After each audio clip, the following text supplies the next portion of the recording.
একদিন খুব ভোরে যখন কুয়াশা নদী জুড়ে বিছিয়েছিল, হাসান নৌকা নিয়ে নদীর মাঝখানে গেল। সে জাল ফেলল আর একটু ঘুমিয়ে পড়ল নৌকায়। হঠাৎ একটা প্রচণ্ড টান। জেগে উঠে দেখে জাল যেন কেউ নিচ থেকে টানছে। জাল টেনে তুলতেই চমকে গেল হাসান।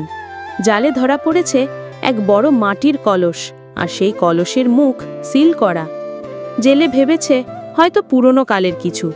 কৌতূহলে খুলতেই সাথে সাথে গর্জন করে বেরিয়ে এলো ধোঁয়া, আর ধোঁয়ার মাঝখান থেকে বের হলো এক বিশাল নীলচে শরীরের জিন। চোখ আগুনের মতো, কণ্ঠে বজ্রের গর্জন।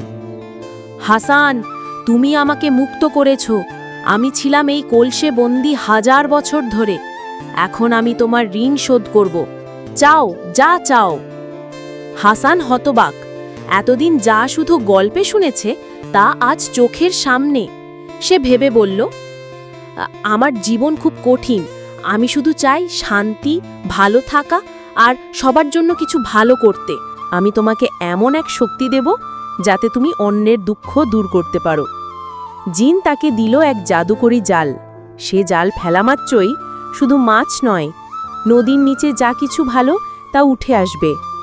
সোনা, মুক্ত, ওষুধ, খাবার, যেটা মানুষের কাজে লাগে। হাসান সেই জাল দিয়ে শুধু নিজের জন্য নয়, পুরো গ্রামের জন্য মাছ ধরতে লাগল।